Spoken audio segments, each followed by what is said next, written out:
Alright, so you want your sessions to feel tense. You want your players leaning forward, whispering theories, genuinely worried about what's coming next.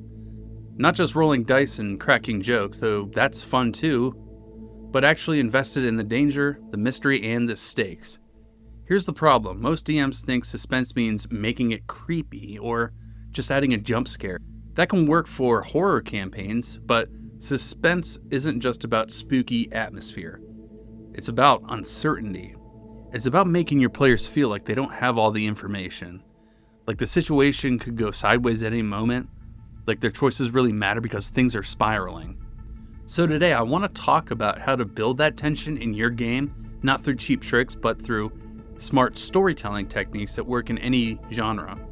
Whether you're running a political intrigue campaign, a dungeon crawl, or a heist, these principles are going to make your sessions feel more alive, more dangerous, and more engaging. And I've got a full checklist on Gumroad that breaks this down even further, but let's hit the big ideas here first. Time pressure, the easiest tool you're probably not using enough. Let's start with the simplest one.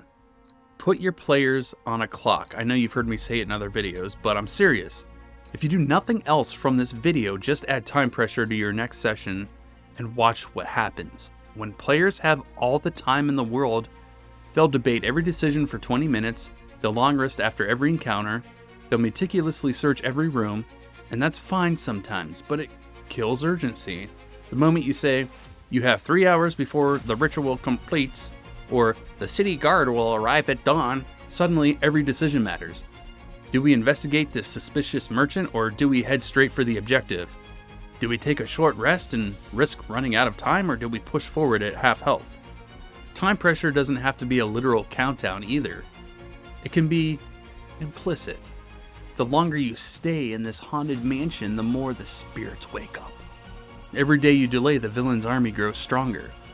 The poison is spreading. She has maybe a day left, 2 if she's lucky. You're not railroading them, you're giving their choices weight, because now doing nothing has a cost. Hesitation has a cost. And that's where tension comes from. Here's a fun one. Lie to your players. Not as the DM, obviously, but through your NPCs and your rumors, through what they think they know, because suspense thrives on doubt. When players aren't sure what's true, every decision feels riskier. Maybe they hear that the Duke is secretly working with the enemy. Is it true, or is it someone trying to frame him? They won't know until they dig deeper, and by then they might have already made a critical choice based on bad intel. Or here's a classic. The players are hunting a murderer. They find evidence pointing to a local blacksmith. Open and shut case, right? Except the blacksmith was framed and the real killer's the priest who's been helping them investigate. The players trusted the wrong person because the information seemed solid. The key here is that the misinformation has to be believable. If it's too obvious, players see through it immediately. If it's too convoluted, they'll just feel cheated when the truth comes out. You want that sweet spot where they're not sure, kind of like where they're arguing amongst themselves about who to trust.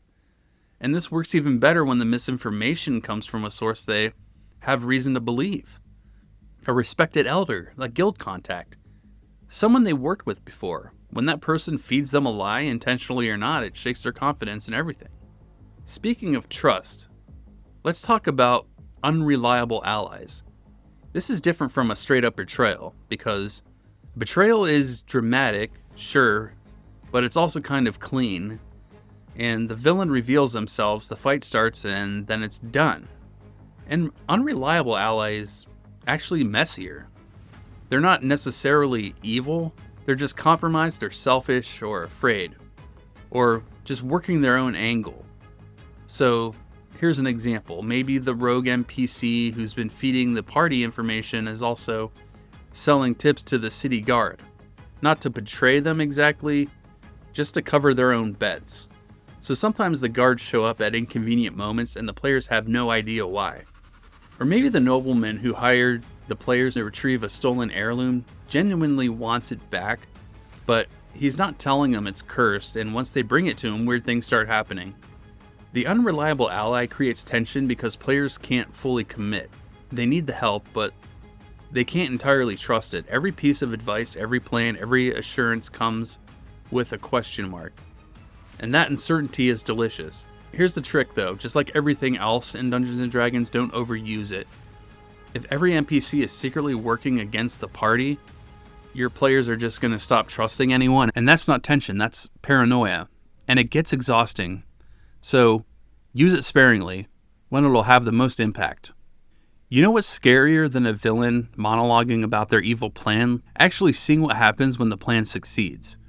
The party arrives too late to stop the ritual, and they watch as the cultists complete it. The demon rises, and the people scream. Now the stakes aren't theoretical, they're visceral. Or maybe the players are investigating a serial killer. They've got leads, they're making progress, but they're not fast enough.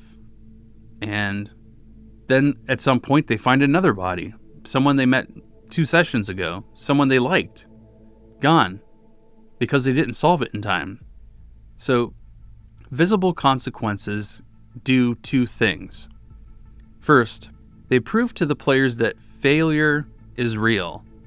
The world doesn't pause when the players are being indecisive. Second, they raise the stakes emotionally. So it's not just stop the bad guy anymore, it's stop the bad guy before more people die. That makes it a little bit more personal, and that helps to be more motivating. And here's the important part. You don't have to kill the beloved NPCs every session, but the threat of consequence needs to be there. The world needs to feel dangerous, not padded. When the players know that their choices or their delays can lead to real loss, that's when they start playing with urgency. So let's talk about one of the most underrated tools in your DM's arsenal, suggestion. You don't need to describe every single gruesome detail when you're running your game. You don't need to show the monster in full light. In fact, sometimes the absence of information is scarier, more tense, than spelling everything out. Kind of like how they couldn't get the shark to work in Jaws, so we saw everything from the shark's point of view instead, and we ended up getting a major blockbuster movie just because of that omission. The players are exploring a dungeon. They hear a scream from somewhere deeper in it. It cuts off abruptly. They don't see what happened. They don't know if someone died or if it's a trap or if something is coming for them. But they feel it, that dread, that anticipation. Or they're in a city under siege. They're safe inside a barricaded building, but outside, they hear fighting and footsteps and shouts, something heavy slamming into a door. They don't see the battle, but they know it's happening, and the not knowing is worse. It works because our imaginations fill in the gaps, and we're always scarier to ourselves than anything you could possibly describe. The moment you over-explain the horror, the tension deflates. Keep some things in shadow. For God's sakes, let your players' minds do the heavy lifting. And this applies to information too. The villain's plan doesn't need to be fully explained. Let the players piece it together. Drop hints, let them find a fragment of a letter, or discover an incomplete map. Here's a mistake I see all the time. The DM has this cool, intricate plot, and they're so excited about it that they spill everything way too early. The villain's motivations, the true nature of the artifact, all of it dumped on one exposition-heavy session. And then the players are like, oh, okay, so we know what's happening, cool, and then the tension evaporates. Suspense requires withholding. You need to parcel out information slowly. Let the players earn their discoveries, keep them guessing about what's really going on. Think about good mystery novels or thriller movies. They don't explain everything in Act 1. They give you just enough to be curious, to form theories, and then they complicate those theories with new information. The truth is eventually revealed, but never all at once. In your campaign, this means planting clues that don't fully make sense yet. Something like the symbol carved into the wall, or the name that keeps coming up, or the weird behavior of an NPC that won't be explained for 3 more sessions. You're building a web of intrigue, and every new thread makes the players more invested, more desperate to understand. And when the reveal finally comes, when they figure out the twist, or you confirm their theory, or you surprise them with something they didn't see coming, it finally lands. Because they've been sitting with that tension, that uncertainty, and now it's starting to pay off. Here's something that I feel doesn't get talked about enough. Sometimes the best suspense comes from the player's own choices. You don't always need to be the one escalating things. Give the players tools. Give them opportunities or dilemmas where they create the tension themselves. Maybe they have to choose between saving innocent hostages or stopping the villain from escaping. Whatever they choose, they'll wonder if they made the right call. Or maybe they make a deal with a shady NPC to get information. They get what they need, but now that NPC has leverage, and you as the DM can pull on that thread later. The players created the complication, you're just playing it out. This works because it makes the tension feel earned. It's not arbitrary. It's not you as the DM screwing them over. It's the natural consequences of the player's own actions, and that's way more engaging than "and the dragon shows up because I said so." We talked about time pressure earlier, but let me dig into this just a bit more because the best countdowns are the ones that feel more personal. Not just the bomb goes off in an hour, but your friend is dying and you have 1 hour to find the antidote. Not just the city will fall in 3 days, but your sister's in that city and you don't even know if she made it out. When the stakes are personal, when the players care about what's at risk, the tension skyrockets because it's not just about winning or losing anymore. It's about who they might lose. It's about what failure would mean to them. And you don't need to manufacture this. Listen to your players. Pay attention to the NPCs they bond with. Pay attention to the places they care about. Pay attention to the goals they've mentioned. Then put all those things in danger. Not constantly, not all at the same time. Again, restraint is key here, but when it matters, when it'll hit hardest. So that's the framework. Time pressure, misinformation, unreliable allies, visible consequences. And then we have off-screen dread, slow reveals, player-driven complications, and personal stakes. You don't need to use all of these every session, obviously. In fact, please don't. That'd be exhausting. But pick 1 or 2, wave them into your prep, and watch how the energy at your table shifts. Your players will lean in. They'll care more. They'll feel the tension you're trying to create.